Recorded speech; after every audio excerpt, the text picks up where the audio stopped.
Ever wondered why we believe humans have rich subjective experiences while a chair is, well, just a chair? This week, we're diving deep into one of the most fascinating puzzles in science, the hard problem of consciousness. My guests aren't just speculating, they're offering a concrete theory that outlines the minimum architecture required for consciousness, whether in humans, animals, or even AI.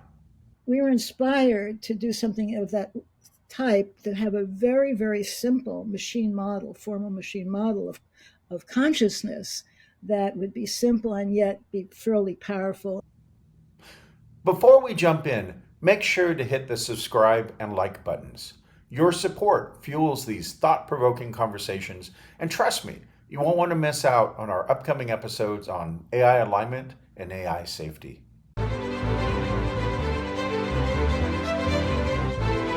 This is the OpenAI Changes Everything podcast with your host, Stephen Walther, where we explore how OpenAI is transforming the future of humanity. Hey everyone, welcome to the show. I am so excited today. I have Lenore and Manuel Blum with me. And man, I am so impressed by their credentials.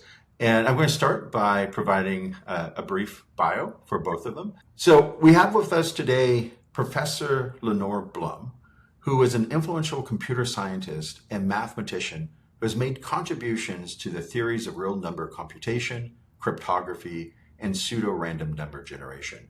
She was a distinguished career professor of computer science at Carnegie Mellon University until 2019 and was formerly a professor in residence at the University of California, Berkeley. Her contributions to academia and her efforts to increase diversity in STEM have been widely recognized, including receiving the Presidential Award for Excellence in Science, Mathematics, and Engineering Mentoring in 2005. She was recently elected to the American Academy of Arts and Sciences.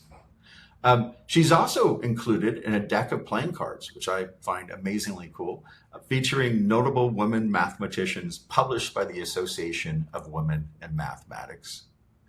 We also have with us today Professor Manuel Blum, who is a pioneer in the field of theoretical computer science and the winner of the 1995 Turing Award. He received his PhD from MIT while studying under Warren S. McClure and PhD advisor Marvin Minsky. He was a professor of computer science at MIT, Berkeley, and Carnegie Mellon. In 2000, this is also extremely cool, working with Yahoo, he developed the CAPTCHA test to verify whether visitors to a website are human and not robots. So thank you both for joining me today. Okay. Thank For you for having having me. Awesome. Well, it's so exciting. We have so much to talk about.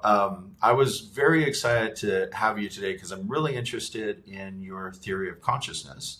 And I know, not specific to ChatGPT, not specific to any technology, but I'm trying to get my head around, how to think of artificial intelligence, computers, consciousness. So it's a really exciting area to investigate. And I guess I just wanted to start by getting the big question out of the way. This is sort of the big question on my mind. Do you think that a future version of ChatGPT, I don't know, ChatGPT 12, let's put it off in the future, could be conscious? And let me start with that question. Okay, so as you know that we're writing a paper, which actually I provocatively entitled AI Consciousness is Inevitable. And in fact, I was asked also this question, whether ChatGPT now or in some future would be conscious. And my answer immediately is right now, I think there is the possibility that there's a little bit of consciousness, and then in the future, there certainly will be. And one of the reasons for saying that is in our model, as we'll talk about during this conversation, one of the very important things for consciousness for our theoretical model is building a model, internal model of the world, a model of the external and internal world in this brain, this conscious Turing machine brain. And one way it's doing that, it's getting information from the outer world. It's actually acting on the outer world. It's getting feedback and all of that to create this. And I think the ChatGPT now is starting to do that. It's getting information from the outer world. It's doing some predictions. It's actually creating models of the world, of its world, and it's getting better and better at that, I believe. So that's one of my reasons for saying this. Um, and as we'll go along, you'll see why our models predicts that conscious AI is inevitable. So those are part of my reasons for coming out and saying, almost answering affirmatively your question. Yeah. Well, that's awesome. So you think that there's already potentially glimmers of consciousness in ChatGPT, according to the way You know, that you're thinking about consciousness. yeah, I'm not doing it from an anthropomorphic perspective because it seems to people that, like you're talking to your best friend or your very knowledgeable best friend, right? And it could feel like that a lot. I'm not saying from that perspective, but I am saying that I believe it has to be making models of the world to be able to actually be as cogent as it is. It's not just predicting the next world, which is amazing. It's amazing that this generative model is doing what it's doing. I think everybody can't Yeah. help but be amazed at that. But I think at the same time, it is creating, to do this, it is starting to create models of its internal and external world. And that is one of the crucial features of consciousness from our model that we believe is important. So, Well, let's dive into the model. Let's talk a little bit about that. And I think it might be helpful. Your model is called the Conscious Turing Machine model, the CTM model, and yeah. it might be helpful to start with a explanation of what a Turing machine is, because I think that's an important part of understanding the way that you're Actually, approaching. the conscious Turing machine is not a Turing machine. Okay. Okay, I think one of the reasons we called it a conscious Turing machine, we're very inspired by Turing and Turing's idea of making a completely simple model of computation that is powerful. So simple but powerful. And in other words, from the simple Turing machine, whatever you can compute in the cloud or on a supercomputer, you actually can compute on this Turing machine. Whereas you can't get your head around the cloud or out there, and even what these chat GPTs are doing is very hard. But you can analyze, at least in terms of what's computable or not, with the Turing machine. And we were inspired to do something of that type, that have a very, very simple machine model, formal machine model of consciousness that would be simple and yet be fairly powerful and explain a lot for us. We're trying to understand Let, consciousness. let me explain that a bit. Um, the, when we say it's a very simple model, we mean it's Occam's razor simple. Just don't see any way to make it simpler. And we have tried many, many different models. Many models. And in each case, what happens That is makes in sense. order to get it to do what we want it to do, you have to make it more and more complicated. The CTM, the Conscious Turing Machine, as we've defined it, is sort of the last one that actually worked and didn't have to be made more complicated to explain everything we wanted to explain.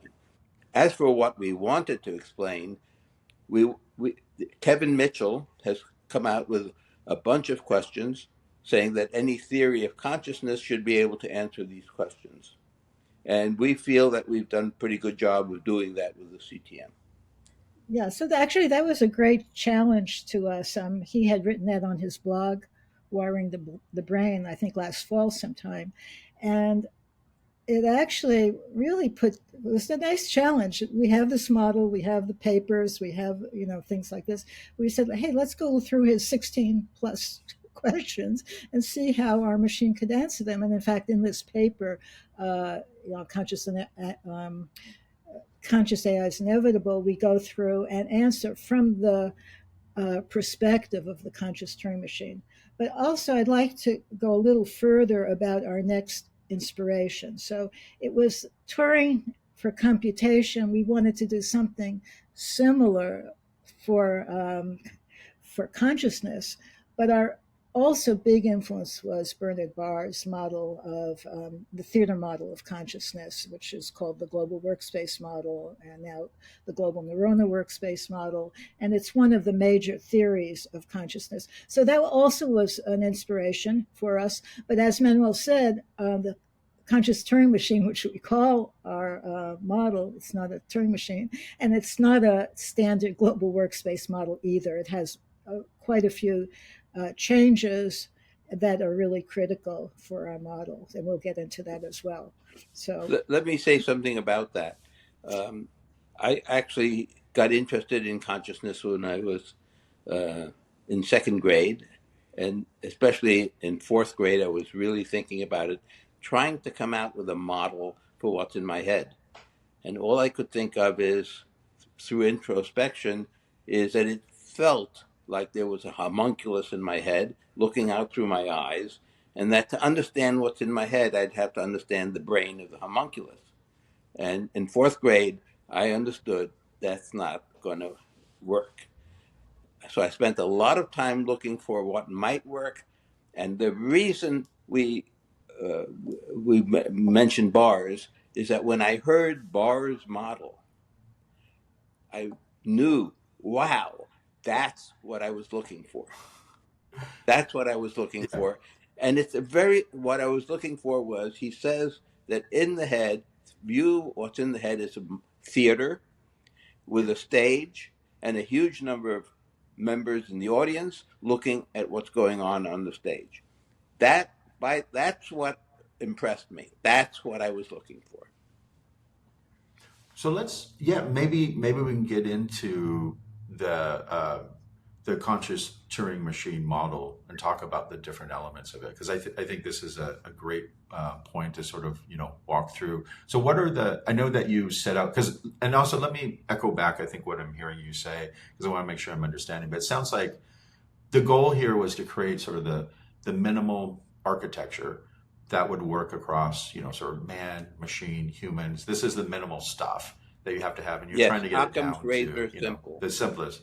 Occam's razor, the minimal atom. So theoretically, we could use. Oh, sorry. Go ahead. Yep. Yeah. Also, I want to say yes, Occam's razor, but I don't think we're claiming that it's the only model.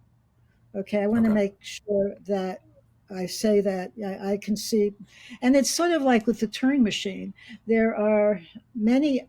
In fact, one of the reasons for this, what's known as the Church-Turing thesis, that the Turing model is as powerful as any computational model, is that after Turing developed the Turing machine, there were many, many other models of computation, and it turned out that they were all equivalent, even though they don't. So one could be simulated in terms of the other structure. So they didn't have to be the same. They didn't have to look the same. They were equivalent. And so I want to put that out, that our claim is not the only model, but it's a minimal model, and it's based on some of the cognitive neuroscience ideas and what we know about cognitive neuroscience. Okay, and that's going back to one of the things I appreciated about the articles I read through is you tackle a lot of kind of like, puzzle cases in psychology, and trying to explain how your model can, sort of make sense of that.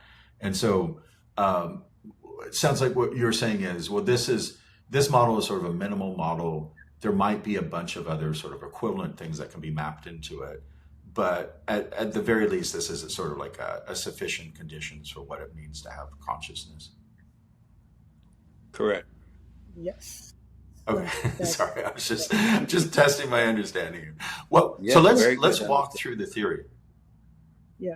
Let's walk through the theory, because my understanding is just what's the big picture? What's the architecture? How does this thing work? When is my Mac going to be conscious already? What elements do I have to have into it for it to be conscious? Let me explain in terms of Barr's model. Okay. So I mentioned already that Barr's had this model of a stage and a huge number of audience members looking at what's going on the stage. And our model is very much like that. There is a stage, but only instead of a play going on, which is what Bart said, there's only one person up on the stage, and that person is given a script, and he broadcasts it to the audience members. And we say that conscious attention is the reception of that broadcast. When all the processors receive that broadcast, that's conscious. That's what we are consciously attend to, nothing else. So let me go a little further on that. So the stage in our simple model, we call that our short-term memory. It's a little bit different than what people generally call short-term memory, but for our case, we just call it short-term memory, and it can hold one chunk of information that's like one actor at a time, one chunk of information. Now, the chunk it holds is a formal chunk. I think in the 50s, it George was Miller. George Miller talked about chunks, and he said that in our short-term memory of this kind on the stage, basically, we could hold 7 plus or minus 2 chunks. Okay, that was the amount of that we can have at any one moment Phone of time. numbers. Yeah. Now, we don't have 7 plus or minus 2. We're only having 1 because we can get away with 1 and we're looking for minimal. So that's why we have 1 and not 7 plus or minus 2. That's one thing. Also, having just one is good because it was always very hard for me to understand how you can get away with just 7 plus or minus 2. That seemed too little. So it's Right. when you have only one, it makes it a lot and with the examples, it makes it a lot clearer how come one is sufficient. Yeah, and it sort of also emphasizes that what you have in short-term memory, what you're conscious of at any moment of time, is you're focused on something. You're really focused.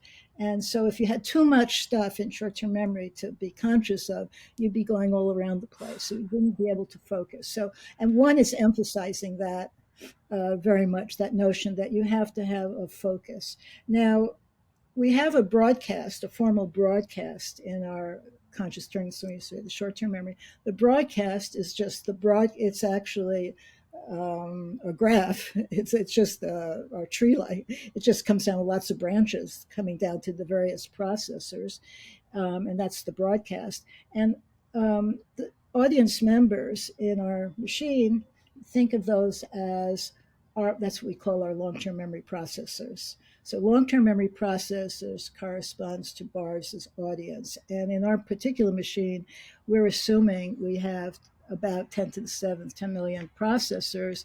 It's a little bit like the number of cortical columns in the brain. We allow more than that as well, but let's just say we have that many processors. So we have the audience is huge. The audience is huge. Okay, so that's another part. We have short-term memory. That short-term memory should be viewed as Lenore said, it's just simply a buffer. A buffer. It's given a script, and it's so it's a buffer to hold that and a broadcast station. That's it. Okay. No processing. So I'm sure this is an oversimplification, but the way I'm kind of thinking of it is you have all these processors and they're all shouting for attention, but only one of them gets selected, and then they get to go up and they get to broadcast it out to everyone. It's like, everyone wants to be heard by everyone, but only one person gets selected at a time. And this feels like very much like explaining like sort of the stream of consciousness, how you can have all of these different things coming together, but you have sort of like, your experience of consciousness is you're only really focused on one thing at a time. And that's sort of like the experience that you're trying to capture, that there's one stream going on, sort of the centrality of consciousness, sort of. And if I understand correctly, the moment of consciousness is really when that one chunk gets broadcast out from the stage. That's when it's received, when the chunk is received. When the chunk is received, okay. And you can kind of understand why one would be conscious, because every single one of those processors receives that chunk at the same time. If there's any reason if there's anything responsible for consciousness, it's there. Right. Every one of those processors. And I think you say, oh, sorry, go ahead. Lenore. You were about to So say that's, something. and you can imagine when you're on a stage and you're broadcasting thing, everybody in the audience hears it, right? So they could respond in their ways to get their next information up. So what's very important on our model is the competition. So we have an up tree, which is a conduit for the competition in our conscious Turing machine. And that So let me competition, just say, for the moment, time in the conscious Turing machine is uh, ticks, is measured as ticks. We say 10 ticks per second or up to 100 ticks per second to reflect the alpha or the gamma rhythms of the brain. So that's time. What else was I going to say here? okay, so we do have competition. So it's not a cacophony of all these voices shouting out in the loud, the loudest voice. In fact, it's not that good to have just the loudest voice get up. All Okay, good. That reminds me what I wanted to say was that at every tick of the clock, every processor puts a chunk of information into this tree, this competition. competition. The competition is like a tennis competition or a chess competition, in which you have lots of players, but the question is to one of them gets up to the top. One of them will get broadcast, and the competition determines which one gets broadcast. It's very much like a tennis competition, except that in tennis, your location, who you play against at the start, has a lot to do with whether you have a good chance to get up or not. If you play against a bad player, you have a much better chance than if you play against the best player. So that's true in tennis. In our competition, a very well-defined competition, which we call winner take all, every processor puts a chunk into the competition, and the probability of that chunk getting up to the broadcast station is given by the weight, the how important that chunk is to that processor, divided by the total sum of weights. So it's the proportion. The probability of getting up there is proportional to the weight. Got it. And so I'm envisioning. I like what you said about thinking of in terms of like a tennis competition or chess competition, where you're thinking of all these rounds of like selecting one person to get to move forward through the process. And it sounds like, are you saying that there's weights given to these things? So I would hope that, I don't know, tiger in front of me would get more weight than other things, like I'm feeling a little hungry. So I'm assuming that there's some way that some of these things can have more immediacy than others to determine what gets into consciousness. Exactly right. Okay. Right. What's important here is a couple of things. One is if you have two players that have similar high weights and they're similar, you don't want just the one with the top weight to get in all the time. You want to give the other one a chance and like that. And also, unlike a tennis competition, where, as Manuel pointed out, if you happen to be playing, if you're located to play with a weaker player, that's great luck for you. If you're somehow chosen to play with a much better player, too bad. Whereas in our competition, it really doesn't matter who you're put next to. So, which is great because you don't want to have to move the processes around each time, so to time, like in tennis and in chess, you have kind of a vetting procedure at the beginning, right? So that so you try to normalize things, you try to balance things, right? So you do move players around when you start. In our CTM, you don't do that. In the brain, you don't do that. In the machine, you don't want to be moving process around. So that's one very important, nice feature of our competition. Another very nice feature is, which will come up soon when we talk about AGI, is in Barr's model, and in most models, you have an central executive. In all other models, okay, and then theater models, all the models that we know of, there's always a conductor for an orchestra, essentially a CEO for a business, a president, well, the governor. No, and then you have a stage director on the stage, and you're so executive manager, whatever. So bars has that as well. What's happening in our model is the competition process is acting as that conductor. So when you have a conductor there, just think about it. That conductor has to be sort of omnipotent. It has to know about everything that's going on with these 10 million processors, which ones are better, which are not, which have time to do things, which has certain expertise. And so that's going to be very limiting because you're going to put so much power and you don't have such an omnipotent director here. So what's happening is the competition process is really getting the best information from this federation of processors in the process of the competition that we have. So I think that's a nice way to explain what the competition is doing. It's actually being a better conductor than you could imagine, which has this very nice property, which I think we'll come into very soon about AGI, It, solving problems. it also I don't feels very think much maybe like cheating sometimes to have an executive there because it feels almost like you have like the smart homunculus kind of you're just kind of moved it into Yes, the executive. And one yes, nice thing I think I like about your model is it just keeps everything absolutely simple correct. and sort of Absolutely. computational where you don't have sort of a secret guy behind the scenes where the real intelligence happens. So I do appreciate that about the model that And you it's have. fair, and it's fairer because you could have a biased director, as we all Yeah. know. You can have a biased head of a company or whatever. So that has to, yeah. So this eliminates a lot of that kind of bias here. Um, Right. So I want to give two examples. One that we often give to sort of imagine how this is working. Um, and it's the what's her name example. So, have you ever had this experience of like going to a party and seeing somebody that you know, but for the life of you, you can't remember their name? And then you go home, you drive home, either on the way home or when you get home, it pops up into your head and you don't know how it came up there and it's too late to do anything about it. Okay, has that ever happened to you? Oh, absolutely. It's very irritating. Yeah, yeah. Okay, so what's going on here? So what's going on here is you have all these processors, long-term memory processors, and you see this person that you know, and and you can't remember the name.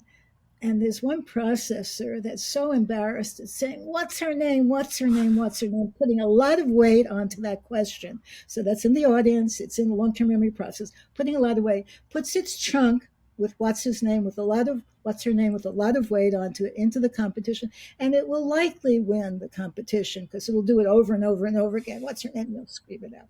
It'll win, get up onto the stage, gets broadcast to all the processors, and then one processor or audience member, or one of your processors will remember, well, you saw her last time when you were in Austin. You were there, remember that?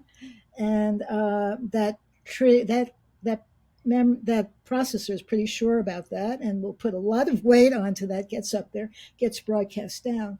Another says, remember, I was there, you, with my son looking at the schools there, and we met this really interesting teacher, drama teacher, or filmmaker, and that gets broadcast out. And then another one says, "Oh, her name starts with S," and that gets up there. And then another one says, uh, "Her name is Tina." And I'll tell you No, why. that generally occurs much later. The party's over. You're driving home. Right.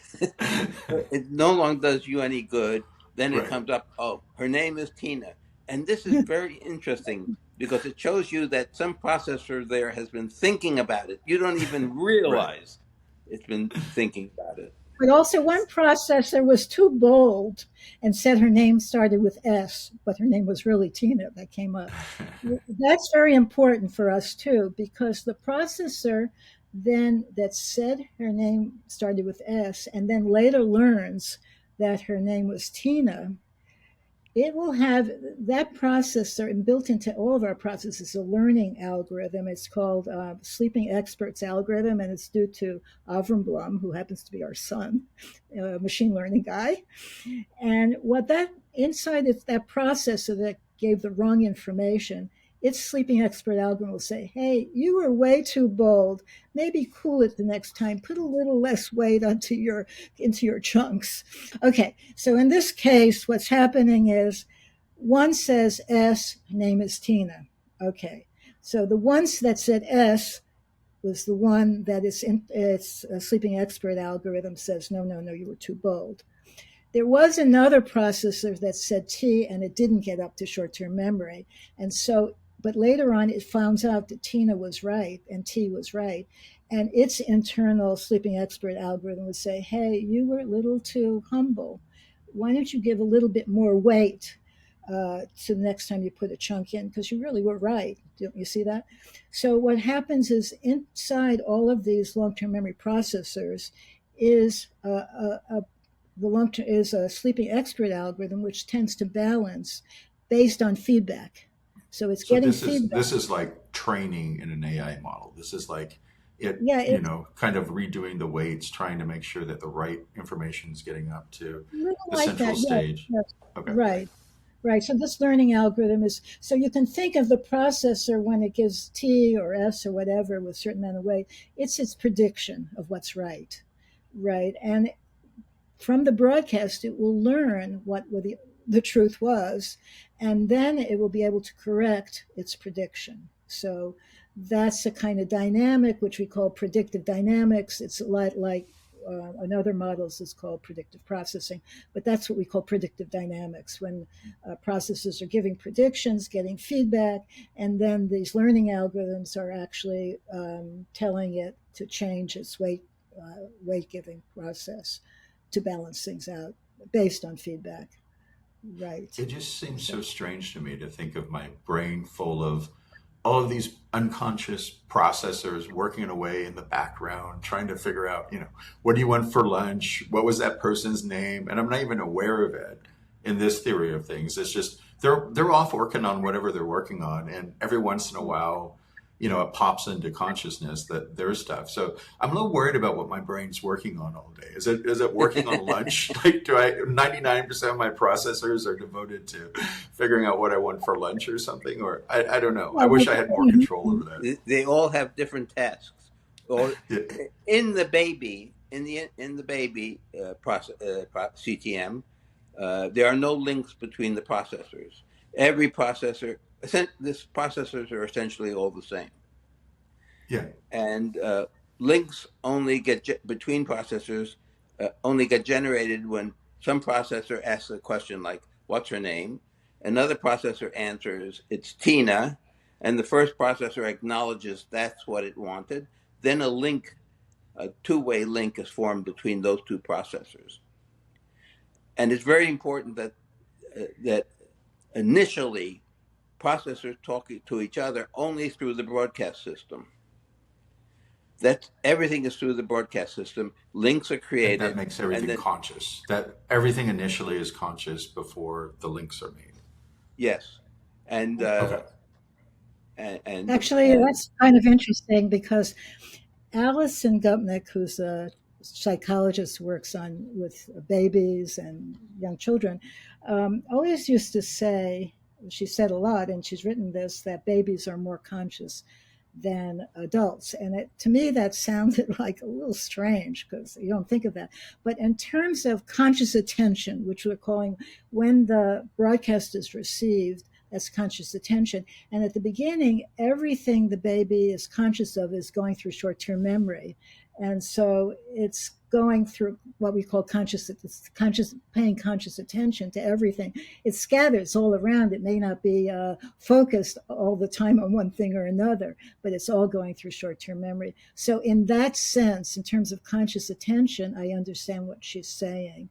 But we do have another notion called conscious awareness, which really has a lot to do with what people call subjective consciousness or phenomenological consciousness, which is a little different, and we can get into that also. What plays a big role there is that one of the processors is the model of the world processor that creates models of the world, and it uses See, each of the processors has their own internal language, but there's a language that gets developed in this conscious Turing machine, which we call brainish, which they Okay. communicate with That's each very other. And cool. I want to hear more brainish, about this brainish. yeah, and brainish is very important because it's a universal language for this CTM. It's multisensory, multimodal.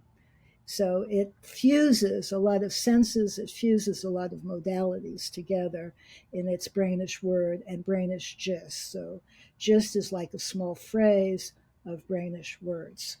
And that's sort of, so in our model of the world, what's happening as the model of world processors sort of constructs things, it's going to construct a very foggy model at the very beginning, maybe of the mom, maybe of, Let and me, then, Lenore, like, let me yeah, give the other example, which is the example of the infant, the it's good. moment it's born. This example will help you understand what's going on, because you know that when the infant is born, the processors don't know from nothing. Right. They have built into them prediction machinery. They have built into them ways to improve the prediction machinery. They have stuff built into them, but they don't know anything about the world. So let's imagine the infant when it's born. What happens? Well, the processors don't know anything. They're essentially putting very weak stuff into the competition. All that weak stuff has a very small weight, like 1. And this is fine for a while. And then some processor, which is measuring the oxygen, begins, and there are lots of gauges in this, gauges for pain, gauges for oxygen is one. That processor begins to say, wait a second, I need oxygen. And it takes its weight, which may be 1, and doubles it. 2, 4, 8, 16. It keeps on doubling it until it gets for sure, it gets on the stage and it says, I need oxygen. Right. What happens there? The processors don't know anything. The baby was just born. They don't know from nothing. All they see is that they don't know what oxygen is. All that they really see is that something of big weight is up on the stage screaming for something. And so they don't know what to do. What do? They have to do something. So the processor that controls the arms flails the arms. The one for the legs flails the legs. There's a processor for peeing, it pees. There's a processor for pooing, it poos. All of Right. this stuff happens. There's also a processor for the vocal cords. And that one, at some point, cries. And that works. The baby Right. cries, it gets oxygen. The CTM, the Conscious Turing Machine, has gotten its first lesson. When it cries and screams, it gets what's needed there. It will later learn that this works even better, because when it gets hungry, the same thing will happen. It will learn that crying and screaming helps. So very quickly, the infant has a way to deal with any problem it has. So this is kind of like William James booming buzzing confusion of the world. Your model is explaining that. It's like saying, "Hey, baby starts out, everything's hitting it. It doesn't know how to distinguish between the importance of different things. It's not linked up."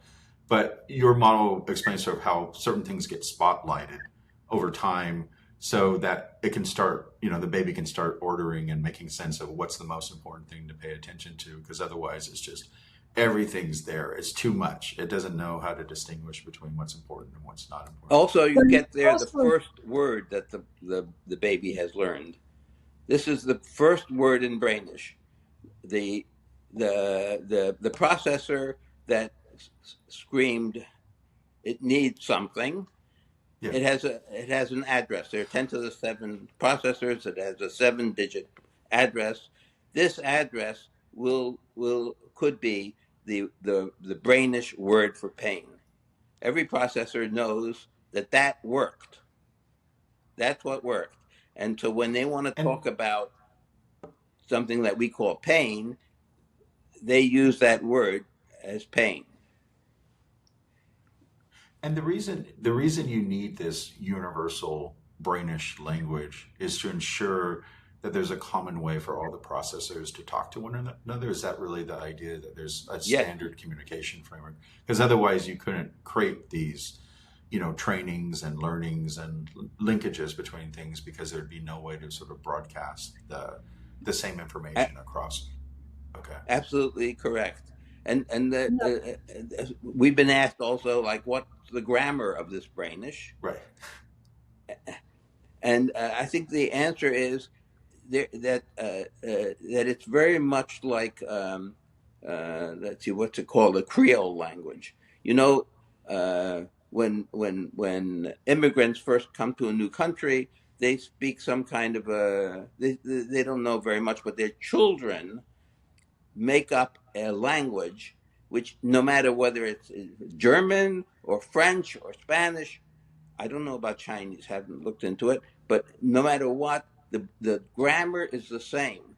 All the Yeah. children make up this. The Creole language is subject, verb, object. Very, Yeah. very simple.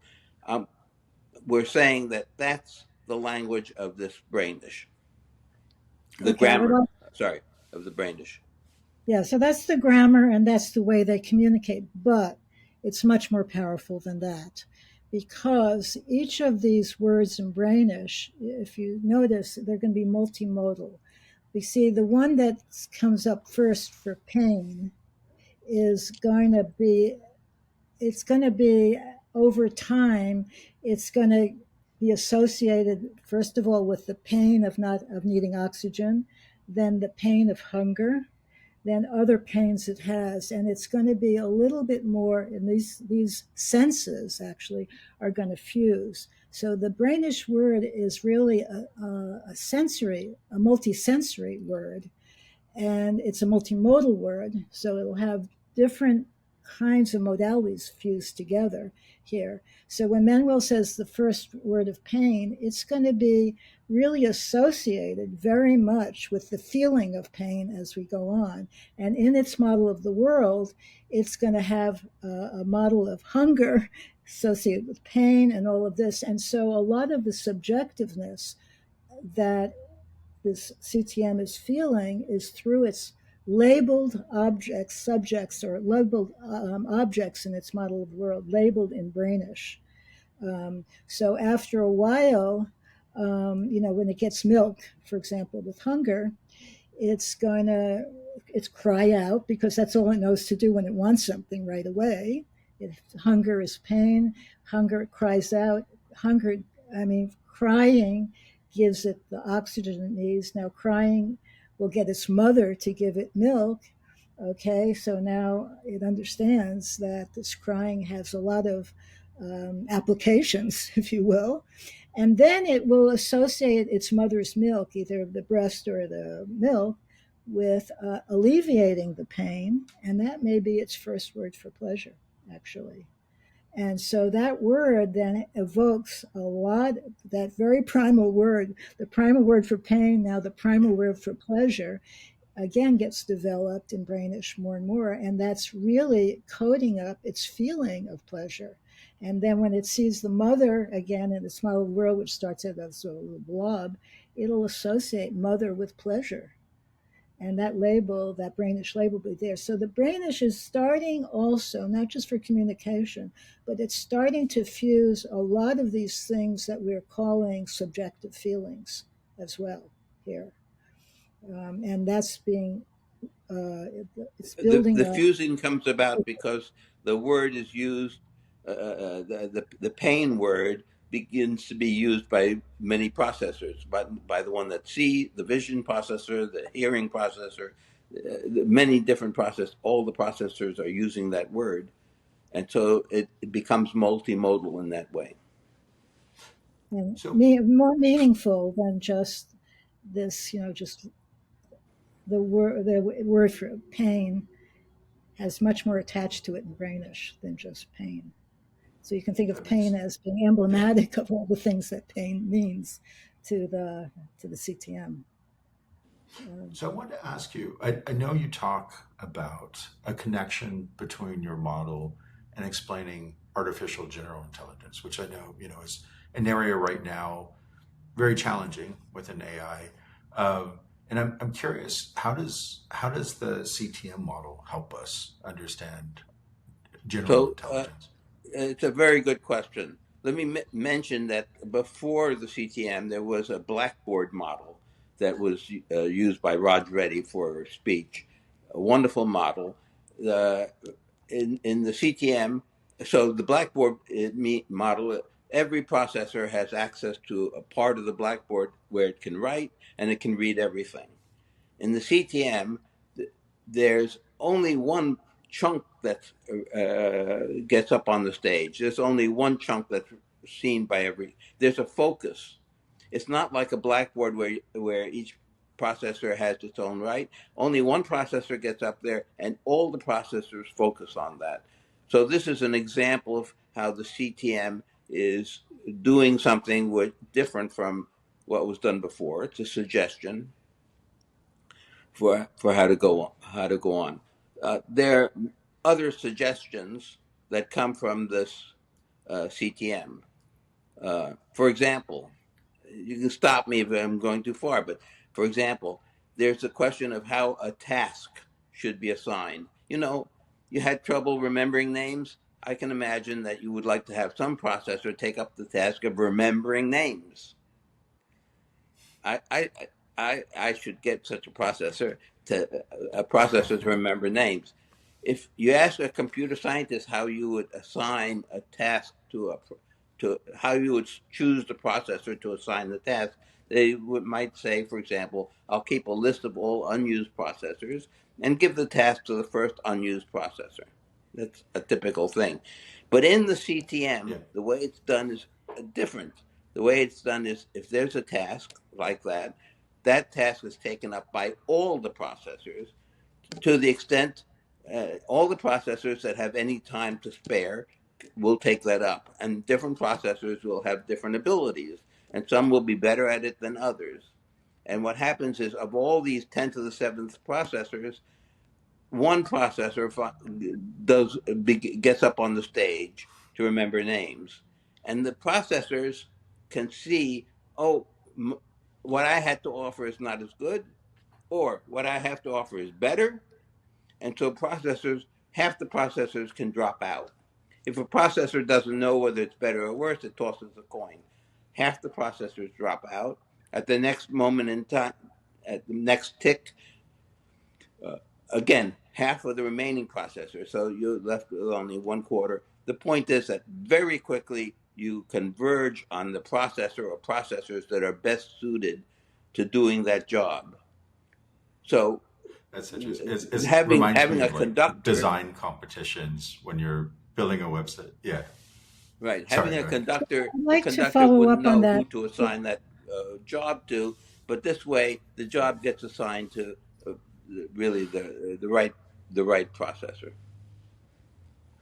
So it's kind of So, like so everyone follow do the best you can, try it, and then they start falling out, the not so good solutions until you have a way to be able. So instead of like there being, again, a central executive finding the most efficient way to be able to assign tasks, it's more like a general competition model where, everyone do the best you can. We're going to figure out which way is working, and then we'll go with that guy. He's doing a good job.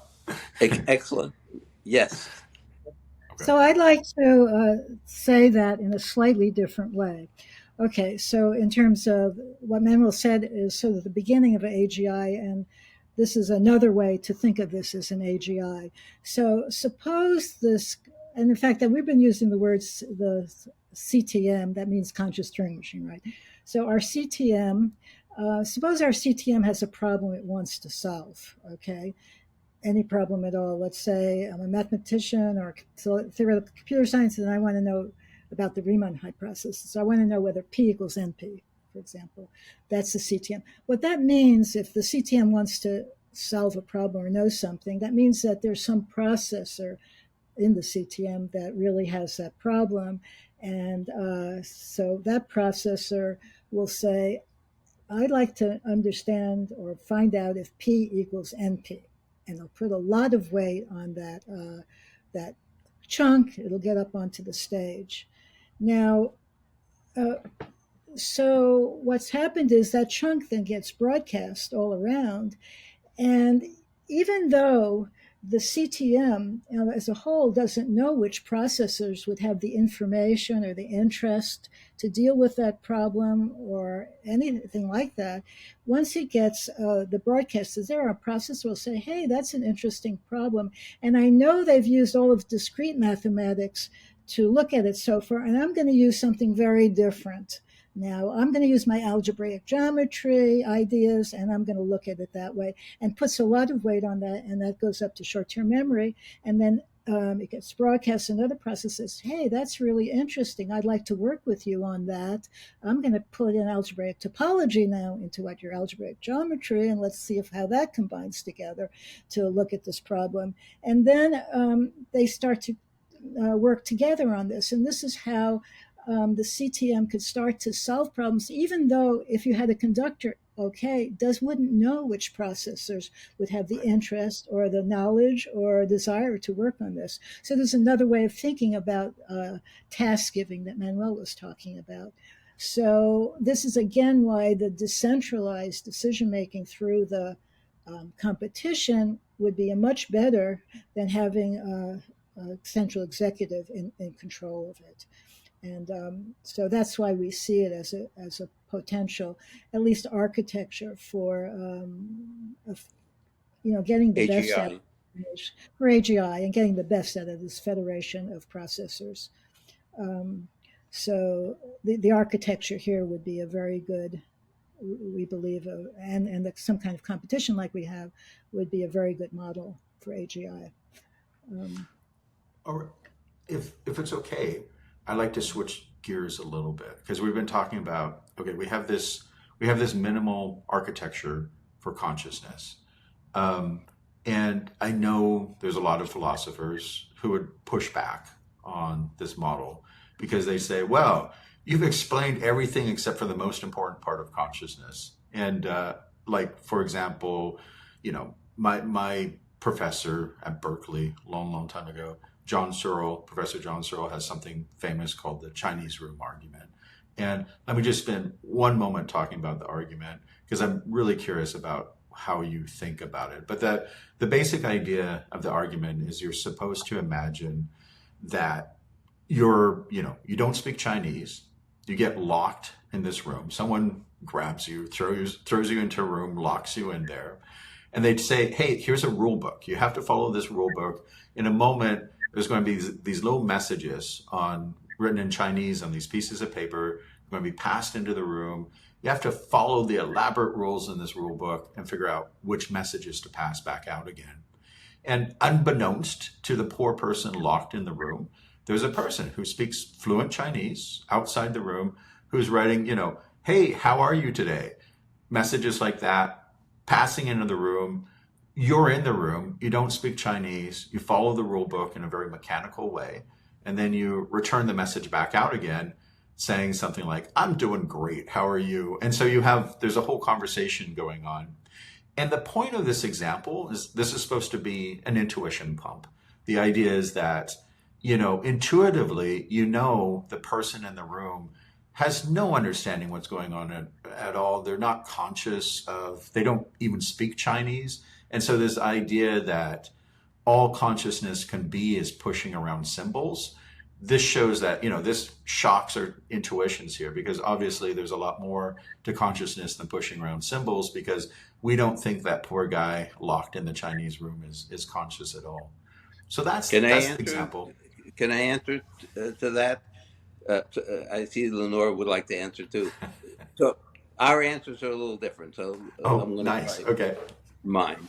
Okay. So I view a neuron as being like the Chinese room. It gets inputs, it generates outputs, it doesn't know from nothing. Yet it's the combination of all these neurons that understands what's going on.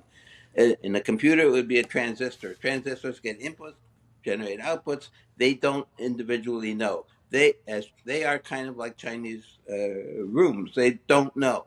It's the combination. It's a circuit as a whole that knows. And I feel like that's missing in your Chinese room argument.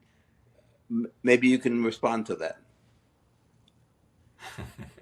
Well, I think the one person locked in the room is part of that. It's one part of that circuitry, right, with the rule book and all of that It's the neurons. responding. Yeah, yeah, yeah.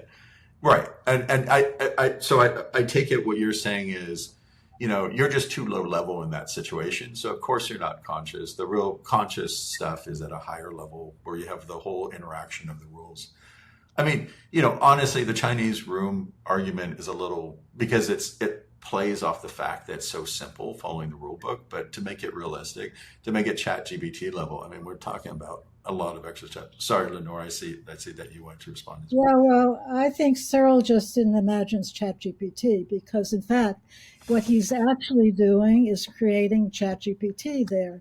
Yeah. In fact, after a while, that person in the room is going to learn Chinese. It's getting so much data, it's putting things together. Hey, when I do this combination, that person outside says, "How are you?" And when I put this combination, that person out there is saying, "Oh, it's sunny out there, and maybe that's making you feel good," and all of this. So after a while, this entity inside the Chinese room is actually learning Chinese and starting to make a model of what's going on. When I say these symbols, that person is saying to me, which I'm understanding because he's talking, I guess, in English or it doesn't matter. I'm learning the Chinese is giving me this response, and when I say this, it's giving me this very similar response. I'm going to put that together. So I think Cyril just was forecasting ChatGPT, quite frankly, and he did not know that. And in fact, this entity inside there is going to be learning. It's going to be making models. It's going to become conscious. It's going to learn languages. It's going to do all these things. And it's like very few of us realize that actually this kind of generative model would actually be so powerful, and then actually start making models, and which I believe it is, and all of that. So I think he was just forecasting ChatGPT there, quite So frankly. And it's yes, it's it's always interesting to me that there seems to be two camps with this new generative AI stuff. There's one camp of people who say it's just doing autocomplete, it's simulating intelligence, it has nothing to do with, human intelligence. And then there's the other camp that says, oh, we're starting to see like something that works, maybe not exactly like the human mind, but we're starting to see something that's showing intelligence and it could be conscious. And it feels like, I mean, the autocomplete people are very dismissive. And it seems to be replaying stuff I've seen in philosophy of mind before, where you have people like Searle and Ned Block and, Dennett sort of questioning whether, and so it's, I don't know. Let me ask a follow up question to that, because I know. So I appreciate that you make a distinction between conscious attention and conscious awareness. So let me stop there for a second and make sure I understand the distinction between those two things. But can you explain what you mean by conscious attention versus conscious awareness? So conscious attention, we already said, that's the reception of the broadcast. Okay. Okay, that's conscious attention. But there is a model of the world being created by this CTM. And in this model of the world, so it's going to take a while. So I have to explain to you what a typical gist is. Okay. That, when you have a dream, you see this picture in your dream. That picture is what we call a gist, or a phrase in brainish. That phrase is what our brain is producing in the dream, and that represents whatever it is the dream is about. What's important here is that um, that that that yeah, your brain is Lenore. creating the stream. So your brain is creating the stream. So here, this is, I think, dreams actually help explain our view of subjective consciousness. So when you're dreaming, you're basically cut off from the world. Most of what you see is very realistic, but it can be a little fantastical because you're not getting the input, the output, you're not testing things. So, in fact, you can fly in a dream, you can do things that you can't do normally. That's okay. But so much of your dream is so realistic, and your dreams have a lot of your emotions. They have you can have actually. Manuel's had this experience a few months ago of having a dream where he felt pain in the dream, and then he woke up and he didn't have any pain at all. So even feeling things like pain, which is sort of emblematic of what's called the hard problem, the subjectiveness, you can feel in your dream. Now, this is all being created up here. It's all being created in your brain. So that gives us a lot of credibility to our view that the subjective feelings are all being created up here, and they're being created in your model world. And these gists, which are like frames, which are multimodal gists, right? They have vision in them. They have feelings, hearing in them. They have motion in them. So you have the motor thing in them. I don't know about smell. I don't know. I don't think I've ever Yes, had that. yes. You can smell in Some the people dream. have, Okay. have smell in their Yeah. dreams. So That's these awful. dreams have a frame in Odors, a odors. dream. Oh man, okay. I'm glad I haven't had those dreams. Yeah, so a frame in the dream is a multimodal description of all of these senses and the visions and everything and processes all But together. it's a very short description. It's no It's a more than very 60 characters in Brainish.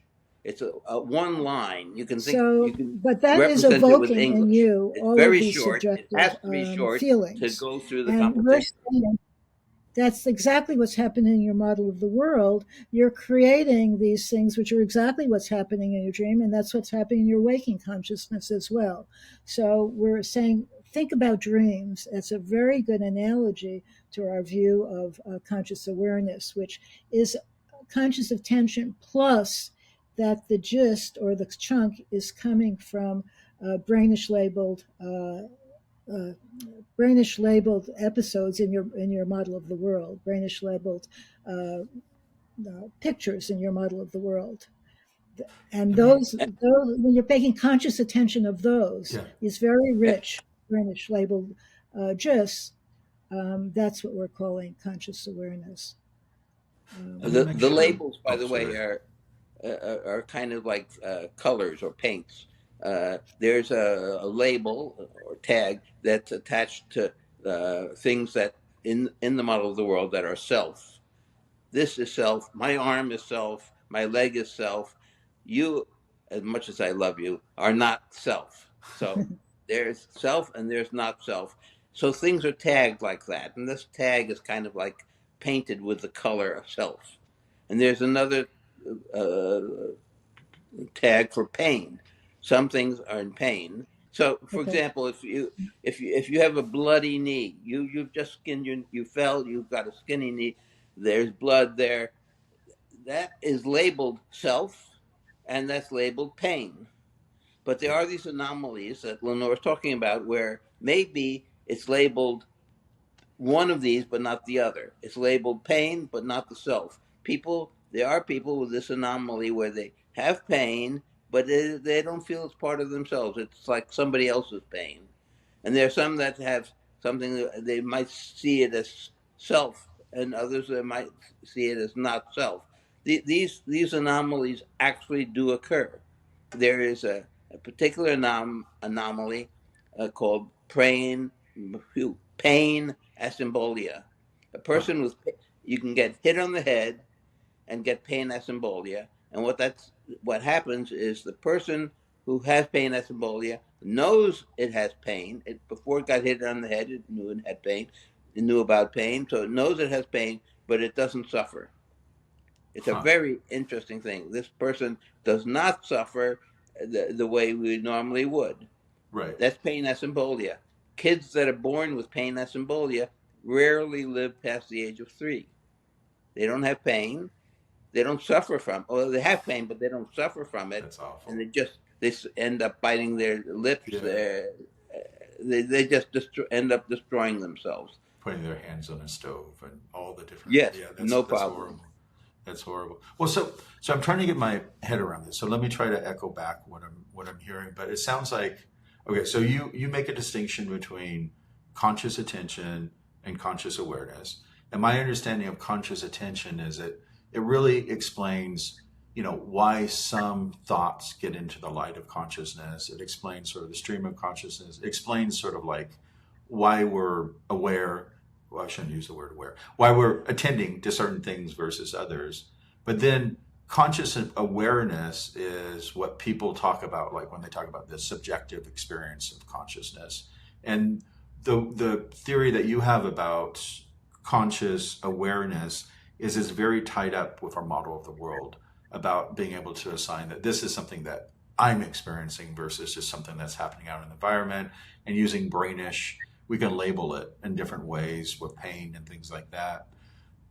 Am I getting that right? Am I Yes. understanding that? I guess I'm still, and I'm struggling with this, but I know that there are still, certain philosophers who will say, okay, but that still kind of misses, I mean, how do you explain that pain that you feel when someone takes like a pin and pokes you with it, or the actual experience? Because you're still talking about like using symbols and pushing around symbols. This is getting back to the Chinese room, but you're not actually explaining the experience of pain. You're just talking about like how we're modeling pain in our brains. And I want to understand that. I want to understand. And one of the examples that's commonly used, I'll just throw this in here, is people worry about like philosophical zombies, where you have people who they act exactly like every other human being, except for, they're missing that one element of actually having subjective experience. They're touching fire, and they're saying, ouch, but actually they're not experiencing, they're experiencing a fire in the same way as a chair would, where presumably a chair has no subjective experience at all. I think that's what bugs people like that about like sort of purely, computational theories of consciousness, is it doesn't really get to the essence of what it means for that subjective experience. Let me try to get to the essence of the experience of pain. What's going on there? Remember, the CTM is just a machine. It doesn't really have feelings. How is it possible for this machine to believe it has feelings? It feels pain. How is that possible? Yeah. Well, it's just a machine. Something, in the case of pain, some processor has gotten this chunk up there saying, I got pain. And maybe has let's look at great pain, really terrible pain. It's got a very high weight. It gets up there. The processors themselves are designed, they have algorithms that say, when something up there has high weight, you must put what you are doing aside and pay attention to that pain. You may not think about anything else. The algorithms say you can't think about anything except that very big pain. So look at it. This CT, it's a very strange thing. We're saying that when the CTM is in great pain, it might be the very time that it should be able to think, it can't think. The processors are not permitted to do anything but pay attention to that pain. And so you're in great pain, you're paying attention to that pain, you can't think even about anything else. We're saying that that's the source of this experience of pain, every single processor. So it's sort of like these soccer players. Sometimes they're faking it, but often they're not. They're down on the ground in this great pain, and they can't do anything, which is causing also the pain. When you can't do anything at all, when none of your processes can do anything, that's very painful. That's a very painful thing. So this is an example. What Manuel's explaining is, extreme pain. So extreme pain is almost easier to explain than more subtle kinds of pain and what's going on. And there it's much more a combo of what's getting up on stage plus what the brainish words and the past association. Hey, this is very much like my primal thing of needing oxygen, of needing food, very similar to that, this feeling I have, and that's going to be broadcast from the model of the world, and that's going to feel like a lower case of pain. I've come to agree with Manuel that pain, if one can understand pain in our model, one can sort of really understand the heart problem.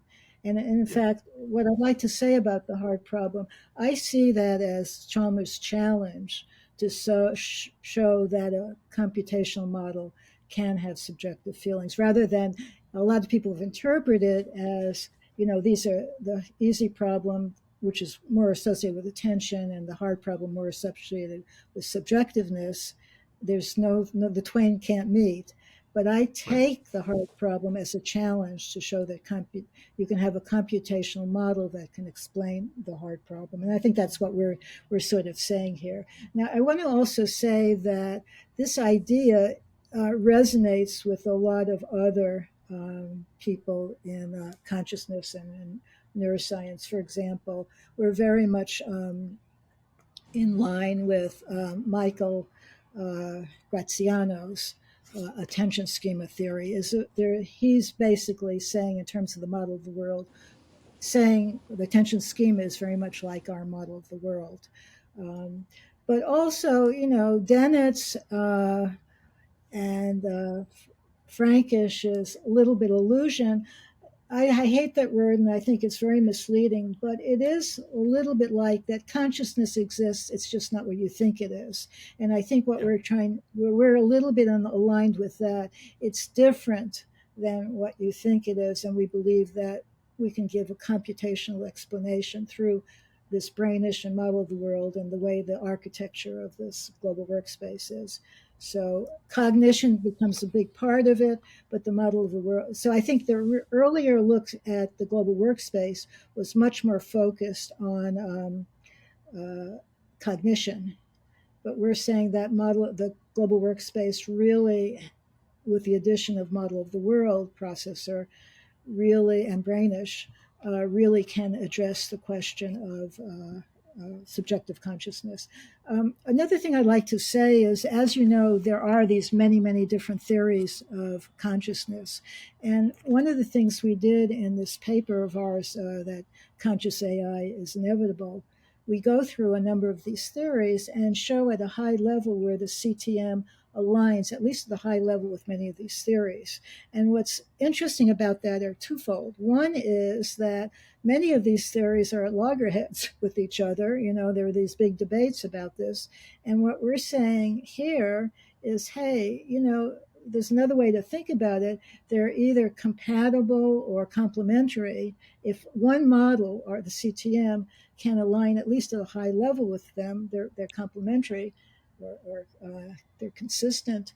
But it also says, and it gives us a little bit more credence in saying that the CTM, because it aligns at a high level with all of these major theories, our view that conscious AI is inevitable gives more credibility to that. So, in fact, our model aligns with what's called the global workspace theory, of course, because we have that global workspace architecture, attention schema of Graziano's, because we have the model of the world. Predictive processing, well, we have a lot of what we call predictive dynamics, which is really like predictive processing, where prediction and prediction correction is really critical for consciousness. That's very much in our model. Then there's this 4 E's. It's extended, embedded, embodied, enacted consciousness. Or so embodied. Our CTM actually has inputs and sensors for inputs coming from the outside world. It has actuators to interact with the outside world. So it's embodied, it's embedded in the outside world. Enacted, it can actually change its own environment and enact on that. And extended, which was a notion of Chalmers, um, that uh, uh, that we have all these 10 million processors, so there's nothing to prevent us in constructing this. We're actually interested in the theory and how it evolves, but there's nothing to prevent us in constructing this for using all off-the-shelf things. Well, why not have processors for ChatGPT and Wolf and Alpha and all of these different things, so we can be extended too in the world? So it goes with that. And then even IIT, which is really opposed to global workspace, IIT mainly says that consciousness is integrated. Well, we have integration through this global workspace, and and there's a lot of feedback. So we have a lot of feedback too. There's huge. So you can't unwind. If you unwound what happened in the CTM, which you can do in Turing machines, you're not going to get the same consciousness. Very much is important and is how it operates. So we have a lot of feedback and we have integration, so that at some high level aligns with that. And then also there's the idea of Solms, that consciousness is from these sensory things in the back of the head, the brain, and what he calls the extended reticular thalamic activating system. Well, there's nothing to prevent us from putting in processors that act like that as well. So I see that even this simple model can encompass many of the theories already. I haven't looked into what's called a higher order theory, and I'm starting to think about that as well now to see how we might think of that in our model. But the ones I've listed already, we have looked at. Very much, I think one of the big differences between us and some of the other major people working in the field, even though we align in a lot of ways, is the belief that consciousness needs biological systems. But you're saying that consciousness does need biological systems, or does doesn't? not. Does not. Does not, right? And so you're saying, right, and you're saying that as long as you have the right architecture, as long as you're following the CTM model, that's sort of minimum conditions for consciousness. Right. I'm wondering. Let me throw out this and see if this no, makes sense. No, Stephen, that works. We're not saying it's the only way to get consciousness. Right. It's one way to get consciousness. Right. Yeah. So going back to a moment to sort of the hard problem of consciousness with David Chalmers. So if I'm understanding you correctly, you said, well, you're not denying the existence of consciousness. You're not saying it's an illusion, but you're saying it's something different than what we thought it was. And maybe one analogy is, I know people used to believe, like with life, for example, they used to think that there's some sort of vital essence to life. And obviously there's a difference between a chair and a grasshopper. A grasshopper is alive. You can see that. And so, but people really don't think, or at least I think most people don't think of life in the same way anymore, because now they kind of, it's made out of the same atoms. Grasshoppers and chairs are actually made out of the same atoms. And it's just, interaction's a little different. There's no more magic thing about life that has to be explained. It's just something that we can explain with physics. It sounds like you're saying something very similar for consciousness, that you're not saying that. You're saying there's no like biological substrate you need, any magic essence that you need to be able to explain consciousness. It could be explained computationally, and that might seem counterintuitive in the same way it seemed counterintuitive to say, there's really no essential difference between a grasshopper and a chair, that they're both just atoms moving around. Is that the right way for me to think about it? Wonderful. So I wouldn't say that there's no difference between a grasshopper and a chair. No, but the physics is that might be a little too extreme, but yeah. Physics. Yeah, but in fact, as we understand more and more, I and a number of others, it's not just us, believe that this mysteriousness will start to dissolve as we understand more and more. And if we probe this other direction of computation and kind of start to see. So, for example, I think dreams are very, fit into our model, very well. I think that people often haven't thought of dreams. They will say you're conscious when you're dreaming, and then a lot of people, across the board. But just go the next step. You're dreaming. It's all in here. Yeah. And we're also saying, consciousness is like, take the next step. I think that's sort of what we're saying. And it's starting to align with a lot of neuroscience. In fact, as Manuel said, the gist is very important, having a short, succinct description, multimodal description. And I had this experience. I was reading Feifei Lee's book last year, um, and in the book she says, all of a sudden she talks about Jeremy Wolf, and he's the gist guy. And I never heard, so Jeremy Wolf is looked at vision, and very long time ago, like 30 or 40 years ago, he talked about the gists that we're seeing at any moment in time.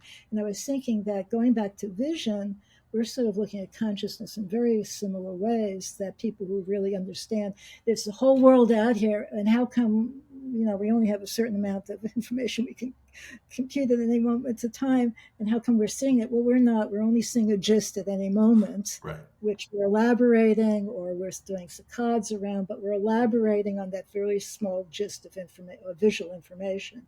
And so a lot of what we're saying really aligns with people looking at neuroscience, and how we are perceiving, how we're feeling, how we're seeing what we see, and understanding and feeling, these subjective things. So I personally believe that, yeah, as more we understand, the more it will dissolve.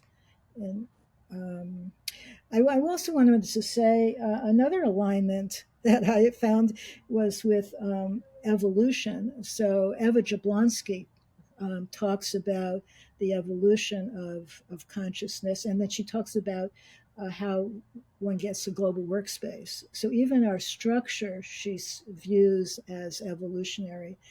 And then Nick Humphrey, in his book on sentience, talks a lot about evolution of consciousness. And he has one chapter where I can't remember the name of it, is it's sort of explaining using an amoeba how this consciousness evolves, how this thing, sentience evolves. So I took that one chapter, I think it's chapter 12, and wherever he had the amoeba or whatever, I sort of converted it to the CTM. We get a totally consistent of evolution of how consciousness is evolving in the CTM, using an analogy to his chapter, which I thought was I just did it as a fun exercise, but it was really, so the more I'm comparing, whenever I read any of these things, I'm always thinking, how does that align with the CTM at some level? And more and more we're seeing, at a high level, we are getting a lot of this right. We don't have the meat there, but as Ned Block says, you need the meat. But other than that, I think we're aligning with a lot of the other theories. Nice. Well,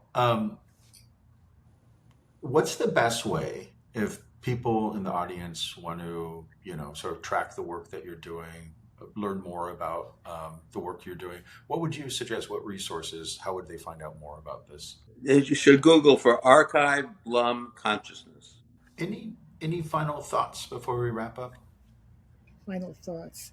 Oh, first of all, I want to say that I think this is one of the most fantastically interesting and exciting areas at all.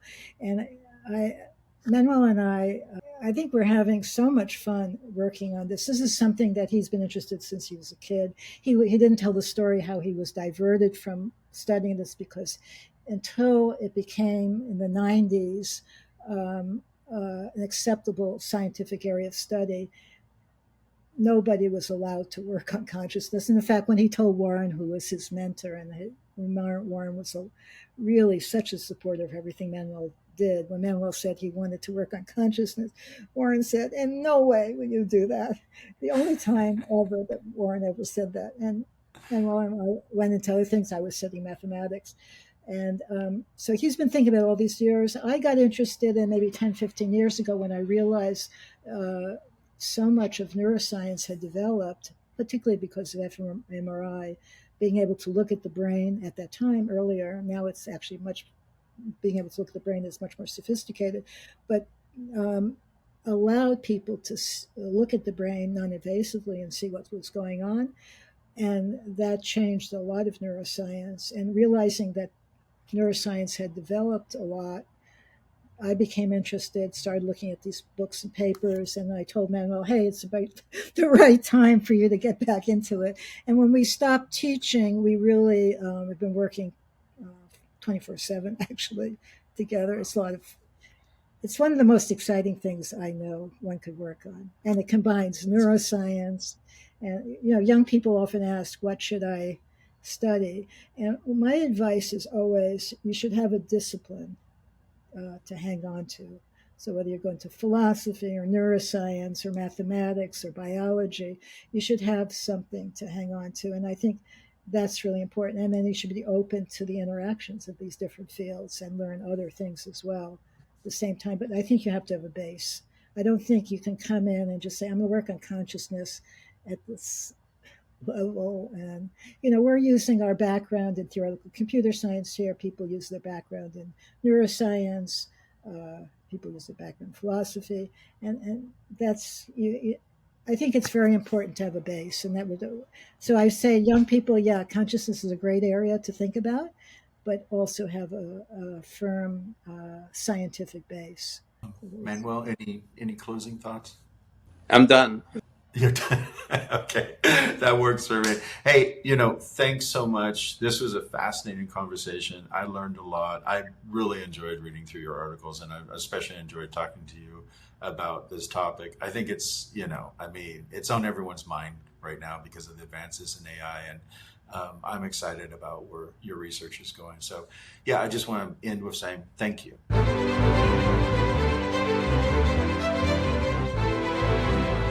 Thank you for joining us for the OpenAI Changes Everything podcast, where we explore how OpenAI is transforming the future of humanity. Please remember to subscribe to ensure that you receive future episodes.